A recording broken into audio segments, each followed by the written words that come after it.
Lorsque je suis allé au Burundi, j'étais invité au palais présidentiel et j'ai vu un président de la République, mes frères, prendre la parole. Il a entonné les chansons et il dansait. Et nous étions, je crois, au 8e mois. Et vous avez lu qu'est-ce qu'il fait? Quand il organisait, parce qu'il est décédé, quand il organisait les cultes chez lui à la maison, il chantait un cantique pour chaque mois. Et nous étions au 8e mois. Il entonnait, il danse. 2e mois, jusqu'au 8e mois. Et quand il pleut, personne ne bouge. Et il n'organisait pas dans la maison, dans le jardin. Quand la pluie commence, il dit à ses ministres, nous restons là, on ne change, on n'arrête jamais l'adoration pour Dieu. Et les ministres, les mèches s'abîmaient, tout, mais ils étaient là en train de chanter. Pourquoi? Il oubliait qu'il était un roi. La présence de Dieu exige l'humilité. La vie aussi forme, mes frères. Ah oui, et des fois elle forme mieux que les écoles théologiques. Il y a des leçons de la vie qui t'enseignent l'humilité plus qu'une prédication sur l'humilité. Alléluia. Et Moïse n'est pas allé au pied d'un professeur, il n'est pas allé au pied d'un docteur, il était à l'école de la vie. Il devait paître les brebis de Jéthro. Lui qui était un prince devait prendre soin des animaux. Lui qui s'habillait de manière royale a commencé à s'habiller comme un berger. Et pire, il ne prenait pas soin de ses propres brebis. Il prenait soin des brebis de son beau-père. Mais Dieu lui confie des petites choses avant de lui confier des grandes choses. Ne murmurez jamais lorsque Dieu vous confie des petites choses, car celui qui échoue dans les petites choses échouera dans les grandes choses. Et aucun de nous ne peut confier à un autre homme des choses de valeur sans l'avoir testé au préalable dans des petites choses. Et Dieu l'amène chez Jéthro. Dieu l'amène derrière le brebis de Jéthro. Et voilà Moïse qui parle à Dieu. Et nous voyons qu'il a compris la leçon. Il dit, qui suis-je? Moïse a dit, qui suis-je? La présence de Dieu exige l'humilité. Ne viens jamais dans l'orgueil dans la présence de Dieu. Je vois des orgueilleux qui vont à l'église et qui sont même à l'église. Tu vois sa manière d'être. C'est un orgueilleux, mais il est venu à l'église. L'orgueil nous vient de beaucoup de choses.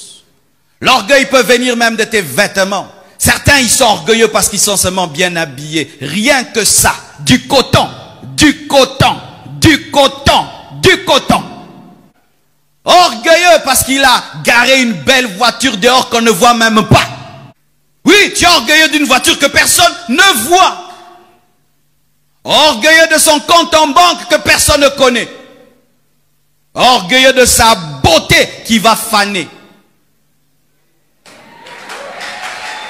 Orgueilleux. Orgueilleux de sa belle maison d'où il vient que personne ne connaît.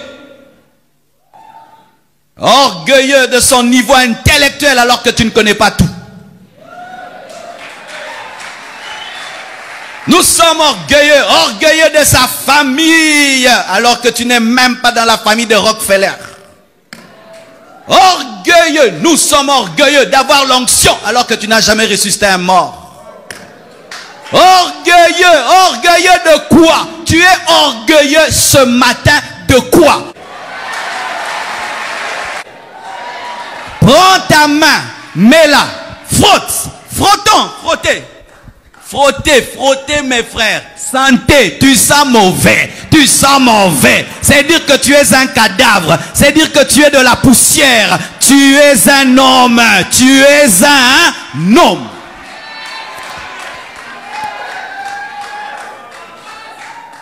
Moïse était un homme suffisant. Mais quand Dieu le taille, le forme, Moïse dit, qui suis-je? Ce Moïse-là était mort. Ce Moïse-là était brisé. Dieu, avant de te remplir, te videra. Dieu, avant de t'élever, t'abaissera. Dieu, avant de te bâtir, te démiettera, te fera exploser. Et ça ne fait pas plaisir. Je n'ai jamais vu un homme être brisé par Dieu en train de rire. Le brisement fait toujours pleurer. Pleure, mais persévère. Pleure, mais continue. Pleure, mais n'abandonne pas. Pleure, reste en place. comme, mes frères et sœurs, un vase qui est sur les mains d'un potier. Il s'abandonne jusqu'à recevoir toute la forme. Et même si on utilise des métaux qui font mal, il reste sur le tour jusqu'à voir la forme qui a été préétablie. Ne fuis jamais l'école de Dieu. En fuyant l'école de Dieu, tu es en train de fuir ta destinée. Ne fuis jamais l'école de Dieu. Reste derrière les brebis de ton beau-père. Même si tu vas sentir l'odeur des brebis, demain tu vas sentir l'odeur du prophète. Donne-moi l'amen. Et le brisement dans la présence de Dieu se révèle par la manière de parler à Dieu. Les personnes brisées sont sincères dans la présence de Dieu. Elles disent à Dieu tout. Seigneur, j'ai péché. Seigneur, je suis incapable. Seigneur, je ne sais pas parler. Seigneur, je suis incompétent. Seigneur, pourquoi tu m'as choisi? Il fallait choisir quelqu'un d'autre. Là, c'est le signe du brisement. Ne te vante jamais devant Dieu, mais présente toujours tes incapacités afin qu'il puisse te compléter. Ne dis pas je peux, tu ne peux pas. Personne ne peut servir Dieu. Je vous dis, personne ne peut servir Dieu. C'est pourquoi Jésus-Christ a dit, vous recevrez une puissance, le Saint-Esprit survenant sur vous. C'est alors que vous serez mes témoins. Vous n'êtes pas mes témoins parce que vous savez parler. Vous êtes mes témoins parce que vous êtes revêtus. Ils avaient déjà des bouches, ils savaient déjà parler, mais il y a parlé et parlé. Il y a parlé de ta part et parlé de la part de Dieu. Et pour parler de la part de Dieu, tu dois être revêtu de puissance. Attendez, vous recevrez celui qui vous aidera à témoigner. Plus tu es humble, plus tu auras l'onction. Parce que l'humilité agrandit le vase. L'humilité agrandit le vase. Plus ton humilité est grande, plus ton onction sera grande. Et si tu perds l'humilité, tu perdras l'onction. L'humilité précède la gloire et l'orgueil précède la chute. Lorsque tu commences à être conscient de ce que tu es, conscient de ce que tu peux faire, conscient de tes capacités, c'est alors que Dieu t'abandonnera. Qui suis-je devant je suis? Qui suis-je devant je suis? Devant je suis, nous tous nous disparaissons. Qui suis-je devant je suis? Mes frères, est-ce que tu as déjà vécu une forte présence de Dieu? La forte présence de Dieu t'amène toujours à être terrassé, à tomber par terre. Tu sens ta petitesse et tu vois sa grandeur. Soyez humble. Soyez humble dans la présence de Dieu. Oublie qui tu es. Oublie ce que tu représentes. Sois comme un enfant devant Dieu. C'est pourquoi regardez dans la parole le grand David. Le jour où l'arche revient en Israël, il enlève ses habits royaux et il commence à danser. Il est impossible de danser pour Dieu sans enlever les habits royaux. Ton problème, c'est que tu gardes trop tes vêtements royaux, c'est pourquoi tu ne danses pas. Michal a gardé les habits de la reine, c'est pourquoi il n'a pas dansé. Mais David a enlevé, c'est pourquoi il a dansé. Quand tu viens devant Dieu, oublie tes diplômes, oublie ton argent, oublie ta beauté, oublie ton onction, oublie le ministère, oublie toutes ces choses. Sois comme un enfant devant Dieu. Alléluia. Frères et sœurs, jetez ce que vous êtes et soyez vous, sans rien devant Dieu. Dieu a créé l'homme nu. L'homme a été créé nu. David enlève ses vêtements et il danse devant Dieu. Pour dire quoi? Je suis un humain, même si je suis roi. La présence de Dieu exige que tu oublies tes problèmes pour t'occuper du problème de Dieu. Ça, c'est un secret que j'aimerais te donner. La Bible nous dit que lorsque Moïse vient dans la présence de Dieu, Dieu commence à lui parler de ses problèmes. Tu ne te tiens pas devant une entité, tu te tiens devant une personne qui a des problèmes. Lorsque tu viens dans le bureau de Dieu, il y a des dossiers devant lui.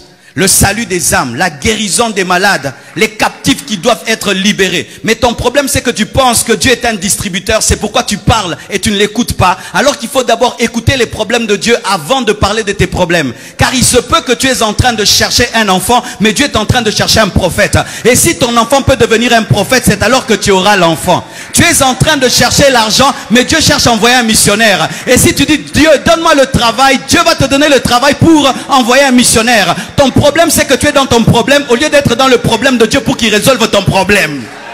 Oh, donne-moi la main, donne-moi la main. Je dis des choses, hein. Je te dis des choses. Toi, tu veux un enfant, Dieu veut un prophète. Hey! Anne priait sans regarder le cœur de Dieu. Anne priait sans regarder le cœur de Dieu. Elle n'était jamais exaucée. Mais un jour, elle entre dans la présence de Dieu. Et Dieu lui révèle qu'il avait aussi un problème. Un prophète. Il cherchait un homme à envoyer sur la terre. Mais comme les hommes ne viennent sur la terre qu'au travers des femmes, il cherchait une matrice. Hey, donne-moi l'amen. Oh, Anne cherchait un enfant, mais Dieu cherchait une matrice. Parce que Samuel ne pouvait pas être parachuté sur la terre. Il fallait qu'il entre dans une femme. N'est-ce pas que aussi, Dieu a visité Marie. Pourquoi? Dieu cherchait une porte. Dieu cherche une porte sur cette terre et c'est toi la porte. Mais ton problème c'est que tu demandes que Dieu ouvre les portes alors que Dieu te demande aussi d'être une porte. Une porte pour le salut des Coréens, une porte pour le salut des Chinois, une porte pour le salut de la Guadeloupe, une porte pour le salut du Madagascar, une porte. Dieu aussi a des problèmes, Dieu aussi a des soucis. La Bible dit n'attristez pas le Saint-Esprit. Pourquoi les âmes meurent? Les fous ne sont pas guéris. Les païens sont en train d'aller en enfer. Qui va leur parler? Qui va leur prêcher? Frère, résous le problème de Dieu et Dieu résolvera ton problème. Dieu avait un problème. Jésus-Christ recherchait une barque pour prêcher une estrade. Et Pierre avait un problème. Ses enfants avaient faim. Il fallait que Dieu d'abord se réjouisse pour que lui puisse nourrir ses enfants. Il te faut, mes frères, mon frère, que tu entres en connexion avec le cœur de Dieu pour que tu découvres son fardeau. Tu cherches un mari, Dieu cherche une nation. Tu cherches les voyages, Dieu cherche un missionnaire. Ce n'est pas seulement toi qui as des problèmes, Dieu a aussi des problèmes. Mais les problèmes de Dieu sont prioritaires par rapport aux tiens. Prends le temps d'écouter Dieu dans sa présence, afin qu'il te révèle aussi ses problèmes. Et il va te dire, Moïse, je n'ai pas d'abord comme problème ton bégaiement. Mon problème, c'est mon peuple qui souffre.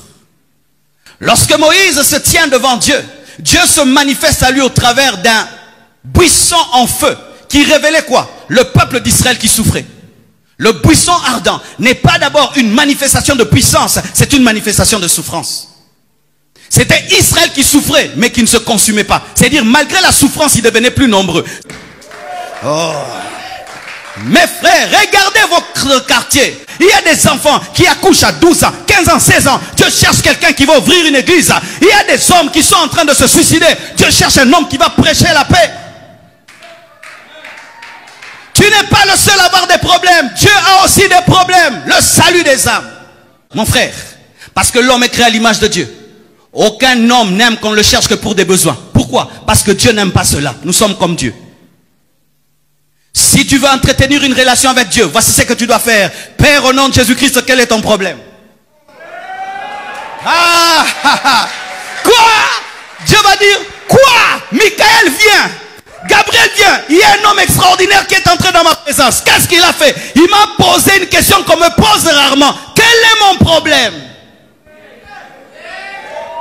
Dieu va chasser de sa présence à tous les démoneurs. Il va dire, viens, je t'assure, j'aimerais amener un réveil parce que mon fils revient bientôt. L'enlèvement vient, mais les gens sont distraits. Est-ce que tu peux devenir mon porte-parole, mon prophète à la fin des temps? Père, quel est ton problème? Oh, resamantalo prosaya. Hey! Parce que tout ce que Dieu te demande est à lui. Qu'est-ce que Dieu te demande que toi tu as créé? Même la matrice de Marie, c'était la matrice de Dieu. Mais comme il est bien éduqué, il te demande ce qu'il t'a donné. Mais ce n'est pas parce qu'il te demande la permission qu'il n'a pas la puissance de prendre.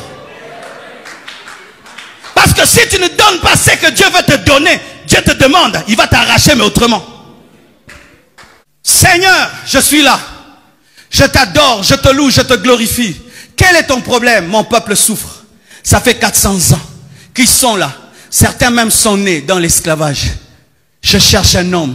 Et la Bible dit, je suis descendu. Mais on n'a jamais vu Dieu descendre. On a vu Moïse partir. Je cherche un homme par lequel je descendrai. Dieu, c'est un avion spirituel qui cherche un aéroport physique. Et l'aéroport physique, c'est toi, c'est toi. Dieu, quand il veut descendre, il cherche l'aéroport. Je suis descendu. Où est Dieu? Nous voyons Moïse qui va en Égypte. Dieu Dieu s'est caché en Moïse.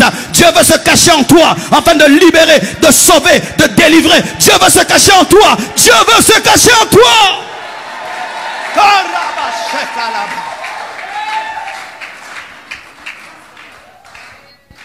Lorsqu'on avait écrit ici la bâche, compassion, au coin, il y avait ce verset d'Exode 3. Vous savez pourquoi? C'est l'un des versets qui ont bouleversé ma vie. Je suis allé un jour à l'église, j'avais 21 ans. Et là, mon pasteur a lu ce verset. Et lorsqu'il a dit, Dieu a dit, j'ai entendu les cris. J'ai entendu les cris aussi. Des millions d'hommes et de femmes qui criaient dans mes oreilles et qui disaient, Marcelo, viens nous prêcher l'évangile. Heureusement que j'avais répondu à l'appel de Dieu. Voilà que vous êtes là. Voilà toutes ces extensions. Voilà tous ces hommes qui seront sauvés de partout dans le monde. Mais si ce jour-là j'avais dit non, mes frères et sœurs, quand tu viens dans la présence de Dieu, c'est un Dieu qui a aussi des problèmes. Il a besoin que des âmes soient sauvées. Que des âmes soient sauvées. Si on n'avait pas commencé cet orphelinat, cet enfant-là qui vient d'être recueilli, sa mère peut-être allait le brûler. Peut-être. Cet enfant allait mourir. Et j'aimerais vous dire ceci, mes frères. Vous ne vous tenez pas devant un Dieu qui n'a pas d'émotion et qui n'a pas de besoin. Arrêtez de vous concentrer sur vos problèmes. Concentrez-vous sur le problème de Dieu et vos problèmes deviendront ses problèmes. Parce que dans le principe de l'alliance, tes guerres deviennent les miennes, tes problèmes deviennent mes problèmes, tes amis deviennent mes amis et tes ennemis deviennent mes ennemis. Dieu cherche des vrais adorateurs, pas des vrais prieurs. Dieu a des besoins, Dieu a des besoins. Regarde les besoins de Dieu, tu vas découvrir ta destinée parce que ta destinée c'est une solution. Oh, donne-moi la main, je dis des choses, je dis des choses. Car tous les hommes ont été créés pour résoudre un problème. Tout homme est créé pour résoudre un problème. Si nous parlons d'Einstein, nous parlons de tous ces Newton, c'est parce qu'ils ont résolu des problèmes. Si tu traverses ce monde sans résoudre un problème, jamais on ne parlera de toi. Et le plus grand problème de Dieu, c'est le salut de l'humanité. Ton problème, c'est que tu pries, tu ne consultes pas le projet. Même quand tu pries pour toi-même, est-ce que tu as consulté le projet pour toi-même? Tu es une Mazda diesel, mais tu mets l'essence. Consulte le concessionnaire, il va te dire, bah, tchakanini na vina yo. Caressa. Oh, donne-moi la main. Tu vois quelqu'un fait, toi aussi tu fais. Bamba, bamba. Non, toi tu n'es pas diesel, tu es essence.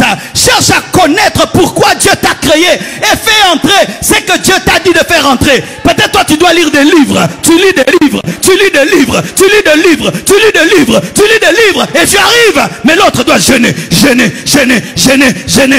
L'autre le sport, l'autre le sport, l'autre le sport, l'autre doit faire les affaires, mais tu dois découvrir. Nous ne sommes pas tous des apôtres, nous ne sommes pas tous des docteurs, nous ne sommes pas tous des évangélistes, nous ne sommes pas tous des pasteurs, nous ne sommes pas tous des diacres. Chacun est chacun.